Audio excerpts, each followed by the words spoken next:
Hi Aquarius! Welcome po sa ating channel. At ito ang inyong daily gabay tarot reading for October 25, 2024. Please be reminded kung naka-resonate kayo, comment down. Kung hindi kayo naka-resonate, ibigay niyo po sa iba kasi channel reading po ito. This is for you Aquarius ngayong October 25, 2024.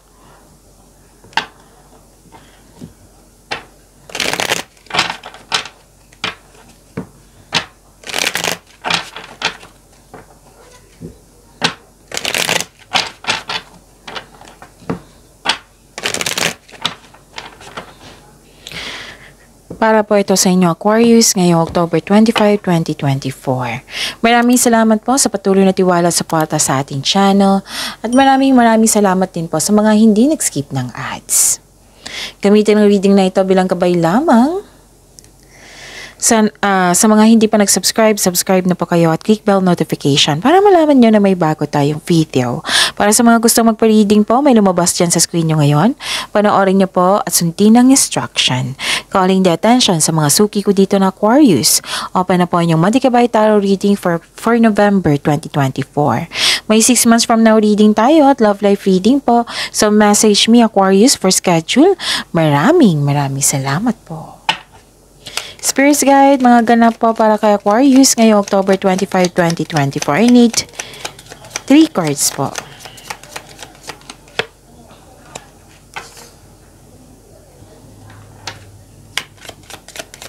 Aquarius.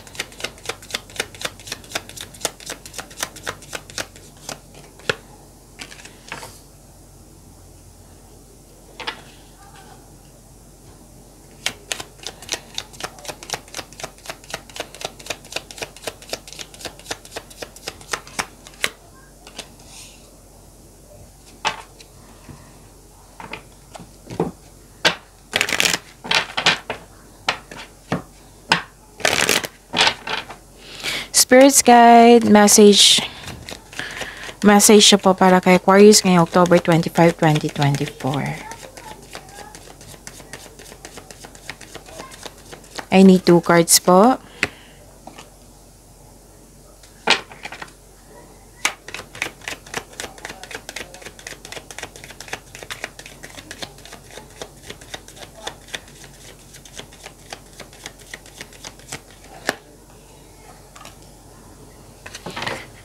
Aquarius, ngayong October 25, 2024. May kausap kayo dito. Pwedeng boss nyo ito, advisor, amo, isang mother figure, or yun, favorite person mo. Actually, nag-uusap kayo sa big business. Pwedeng nag-uusap kayo regarding sa inyong career and finances. And, okay. Nakikita ko dito na nang dahil sa kanyang influence, nagkaroon kayo ng power. Like, ano tawag nito? Nagkaroon kayo ng confidence, you're taking an action with courage na you have protection here, you have your authority here. Pwedeng naging authority person kayo. Okay? Yung nasunod yung gusto mo, nasunod yung plano mo, yung nasunod yung decision mo, pwedeng may ganap na ganyan. Nakita ko rin dito, wow, this is prosperity. Yes, may prosperity dito. May nag-uusap dito na grupo ng tao, nag-uusap na regarding sa property. Pwedeng nag-uusap sa domestic matters. Pwedeng ang ilan sa inyo nagpahinga sa bahay, nag-staycation sa bahay, like nag-staycation sa bahay. Yung nag-relax kayo, naging kalma kayo, you felt security, or nag-iisip kayo ngayon na sobra sa trabaho kayo ngayon. Pagkatapos dito, magpapahinga talaga ako, mag-rest day talaga ako, mag-vacation leave talaga ako, ganun. Kasi you felt calm, relaxed pag nagstay sa bahay. You felt security also. And nakita ko dito na parang may dumating sa inyo na opportunities na kailangan yung magdesisyon. Nahihirapan kayo magdesisyon. Pwedeng you felt guilty, you felt sorry, you felt may sacrifice ka. Ganun, nabibikatan ka.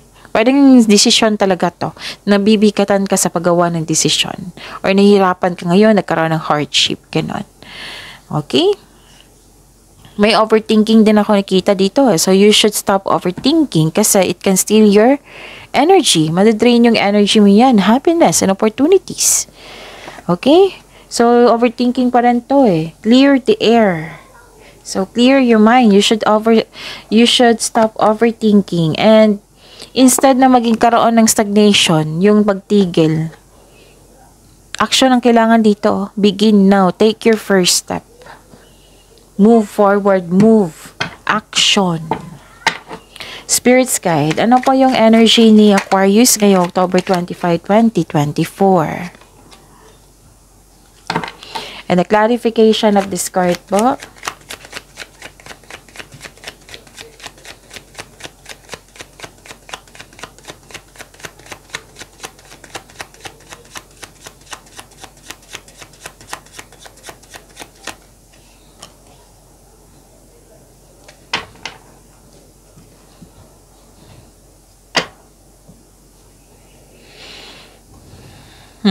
Okay. Aquarius, ngayong October 25, 2024. Okay. Sa mga may oras dyan, kung gusto nyo po ha, Aquarius, panoorin nyo po yung last 4 days kabay tarot reading nyo po. Like for example, panoorin nyo po yung, napanood nyo ito ngayong October 25, 2024. Panoorin nyo po yung October 24, 23, 22, 21. Basta sunod-sunod yung date. Kung may nakita kayo or may naririnig kayong repeating message, pinupush talaga ng cards nyo yan na kailangan yung bigyan ng attention. Kung maaari po ha, bigyan nyo po ng solusyon at aksyon.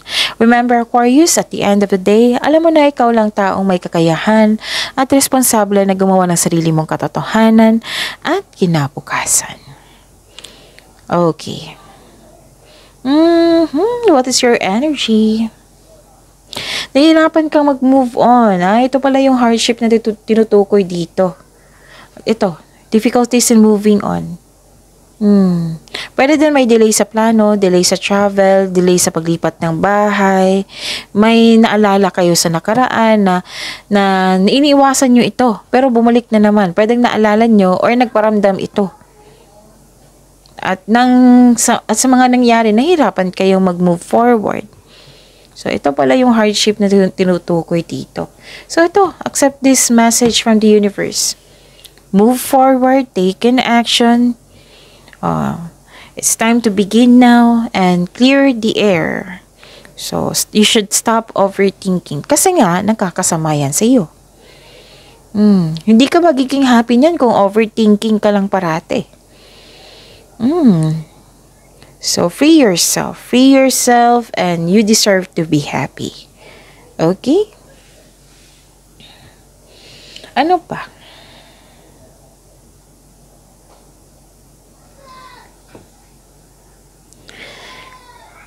Nagkaroon ng hesitation, pagdalawang isip. So, 3 card na po nagsabi dito, nag-hesitate kayo. Like for example, may invitation or property, or opportunity. Tapos, nagdalawang isip talaga kayo. Gusto nyo. Oo. Pero, nagkaroon ng hesitation kasi siguro sa consequences, siguro sa pride, sa ego mo, ganun. So, parang natatalo ka sa iyong emotion. So, yun. Ang sabi ng card dito na huwag nyo bahirapan yung sarili nyo. Kasi deserve nyo maging happy, Aquarius. 2 card na po nagsabi dito, nagkaroon ng delay. Pwedeng delay na literal sa hinihintay mo. Pwedeng delay sa paggawa ng desisyon. Kung mag-go ka ba o hindi. Nagkaroon ng hesitation to take an action dito eh. Tapos may sign dito. May go signal dito. So ano pa ang sabi ng universe dito, take your first step. Begin now.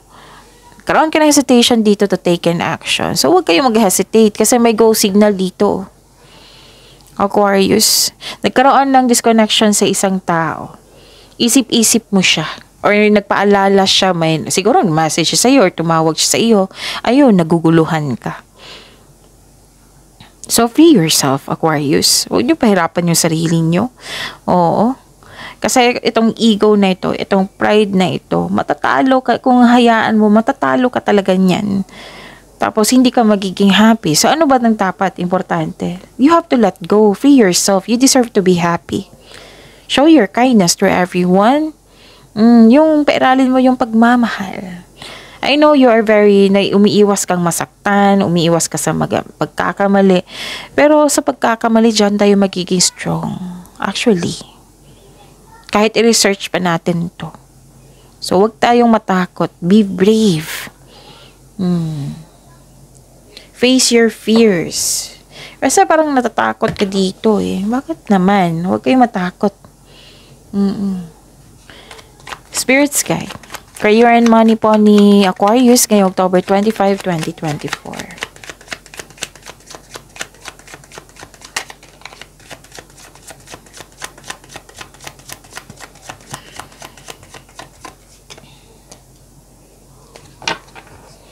The clarification of this card po.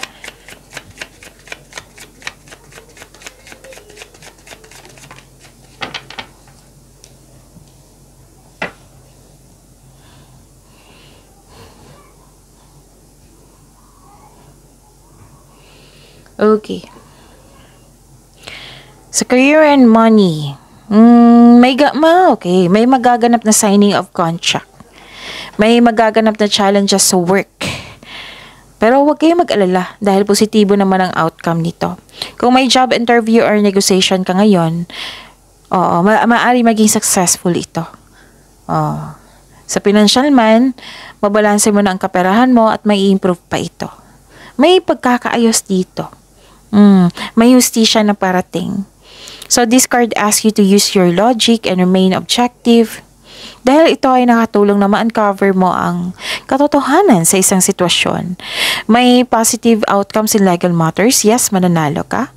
Yung legal issues sa mga concerning sa property, mare-resolve na po. So, this is a clarification of your card. Yun na may nag-uusap regarding sa property. May signing of contracts, ha? Oo. This card advise you to stay true to yourself and act with integrity. Have faith na ang imbalance sa sitwasyon na ito are now working out in your favor. So, use your intuition to set your moral compass. Okay? Nagkaroon ng clarity, this is cause and effect, this is eternal justice, nagkaroon ng balanse, nagkaroon ng fairness, balanse, may katotohanan. Ito na yung katotohanan, okay? Wow. Ang ganda naman, ang ganda ng career and money nyo. Ano pa? Nakikita ko rin dito yung pagkakaisa. Pagkakaisa, moderation, and you're divinely guided. Tranquility, katahimikan, andito, serenity. May nagbigay ng tulong or kayo ang nabigay ng tulong. May realization din. So, let's say, may masungit kayong customer, kliyente ba, or boss, or kausap dyan na naging sensitive ito. Kaya kailangan mo ng mahabang pasensya at pag-intindi. Sa kaperahan, this card asks you to pay attention to your income at sa paggasta. I-monitor mo ngayon. And please know, dalawang card na po nagsabi dito na you are divinely guided, Aquarius. Okay? Maaaring bigay ito ng sign sa pamagitan ng isang tao or kaibigan na maaaring makatulong sa struggle mo ngayon. Kaya nga may sabi ako kanina na may magbibigay ng tulong sa inyo. Kaya have patience as the universe goes to work to bring your desires into reality. So seek balance and create a calm atmosphere. Okay? Ano pa? So, habaan yung pasensya nyo ha kung may masungit dyan. Oo. Intindihin mo na lang. Wala namang problema sa'yo. So, kung may problema sa'yo, di ba, dapat give attention talaga kayo. Kasi may babaguhin pag ganun. Tapos, kung may problema yun, instead kung masyado kang attached doon sa isang tao or worried ka, then i-pray mo na lang siya. Okay? Kasi wala namang problema sa'yo, may problema yung taong yun. At least na nagkaroon na may nagbigay ng tulong sa inyo, nagkaroon ng harmony, pagkakaisa, nagkaroon ng justice. Yan, ang ganda ng career and money nyo. Actually, ang ganda. Okay, so this is a clarification of your card here na may nagbigay talaga ng tulong sa iyo. Tulong pwedeng sa literal na bagay, pwedeng tulong na like wisdom message, experiences. That is a really big help. Kasi magkakaroon ka ng ideas niyan eh. Yung mag-iba yung interpretation mo. Like, from yung mood mo, mag-iba yung mood mo. Magiging positive ka na. You're moving forward with positivity. Ganun. Importante din yung may kausap ka. Pero piliin mo talaga yung mga tao na makatulong sa inyong growth and expansion. Okay? Spirit's Guide. Love life, self-love, partnership, and romance ni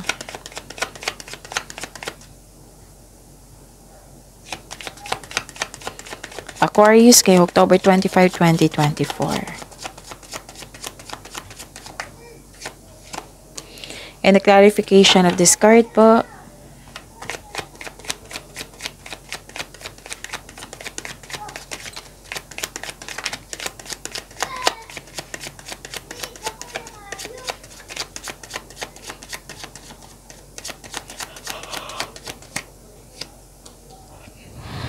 Okay. Maraming salamat po sa patuloy na tiwala at suporta sa ating channel. At maraming salamat din po sa mga hindi nag-skip ng ads. May lumabas dyan sa screen nyo ngayon, panoorin nyo po. Kung gusto nyo po iyan, then follow instruction. Pag-aaruga, nakita ko dito, may feminine energy dito. Pwedeng ma-involve ka sa isang energy ng isang babae. Ngayon, may kausap kayo. May mother figure, may figure, may feminine energy din dito. Pwedeng kausap mo to or siya yung magbigay ng tulong sa'yo or yun. Basta may kausap ka dito na isang babae. May feminine energy. Pwedeng may usapin, pwedeng mami nyo to. Kasi may mother figure. Okay. Nalito ako So this is also mother figure. And this is also mother figure. So, dalawang card na yan may kausap kayo ngayon na isang mother figure. May pag-aaruga ang nakikita ko dito. Actually, maalalahin nito mapag-alaga, mapagmahal. Posible din na psychic. May mother figure talaga to. May mother figure at marami siyang experience sa buhay. Maalaga, compassionate, marunong magbalasin sa kanyang emotion. Basta time for children, family, or isang motherhood. Mother figure, ganun. Makakatanggap ka ng message, pwede via panaginip, or literal talaga kayo, may kausap ka ngayon Actually, ang ilan talaga sa inyo nag-enjoy dito, nag-spend time kayo sa bahay nyo. Na may ilan sa inyo nag-home decoration or nag-general cleaning, nag-change ng, anong tawag nito? Bedsheet, kurtina, ganon. May ganap na ganyan. So, this is good. Kasi may kausap ka rin. Pag-aalaga nakita ko dito Ano pa?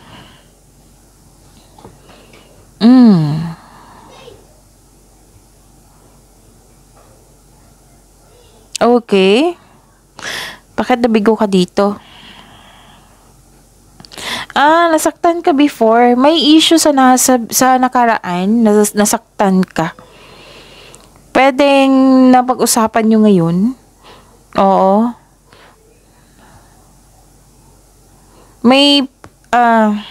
Kasi may advice ang card nyo dito na yung pagtanggap sa isang masakit na katotohanan or pagtanggap sa isang mahalagang hakbang, kailangan ng pag-acceptance dito Kasi nga yung sabi ko sa inyo, parang umiiral yung ego or pride or kasi nga guarded ka, hindi naman kita masisisi, Aquarius. Pero you should give chance to yourself also. Palayain nyo yung sarili nyo. Tapos, mas mangingibabaw yung pagmamahal. Oo.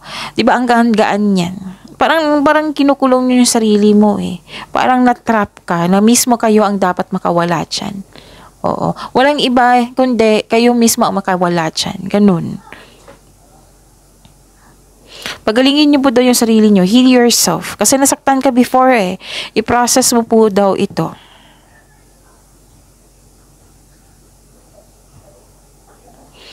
Parang may pagtangge dito.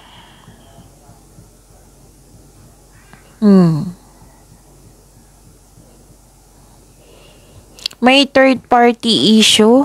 Pwedeng galit kayo sa isa. Basta may third party. Pwedeng literal na third party. Oo, may concern na ganyan. Pwede din hindi to sa pag-ibig to eh. Pwede sa family din and sa friends. Like, yeah, like, nagkaroon ka, hindi ka makapunta kasi andun yung isang toxic, gano'n, parang ayaw mo sa isang tao, gano'n. Pero, usually, no, parang selos to or inggit. Pwedeng kayo ito, pwedeng yung concern mo na inggit sa'yo. May ganyan na, hindi naman general to ha, hindi naman lahat kayo, kundi some of you. May issue na ganan. Pwedeng nasaktan kayo, may kausap ka, like for example, nagtampo ka sa mami nyo, tapos tumanggi ka, invite ka kasi may okasyon, tapos tumanggi ka kasi may tampo ka pa. Ganon. May ganyan na natumbok ko. May ganyan na ganap. Nasaktan ka pa. Itong nasaktan ka, nangyari to sa nakaraan. So, you have to let go talaga. Huwag niyong pahirapan yung sarili niyo. Aquarius. Kakampi niyo po yung sarili niyo. And, sa buhay natin, hindi na talaga maiwasan na may pagkakamali, may tampuhan. Hindi yan maiwasan kasi part yan talaga sa isang connection sa isang tao, sa relationship sa isang tao. So, instead na umiwas, lalo na't kung family mo ito, why not give chance to yourself? Give chance to yourself. Give chance, bigyan mo ng chance yung tao. Kung takot ka na masaktan ka, then put boundaries na iparanda mo sa kanya na, nagkakaroon ng boundaries si Aquarius. Hindi na to pwedeng masaktan, ganon. Basta may ganap na ganyan na umiiwas ka. So, you deserve to be happy, Aquarius. Free yourself. Mas piliin ng happiness. Mas piliin ng love. Huwag niyong piliin yung ego na yan or pride na yan or kalungkutan na yan. Free yourself. You have to let go of this kalungkutan na yan. Okay? You deserve to be happy. Pagyamanin niyo yung blessings na binigay sa inyo, lalo na yung prosperity. See you tomorrow, Aquarius. Please like, subscribe, and click the button for notification para updated pa kayo sa daily tarot reading natin. Maraming salamat po.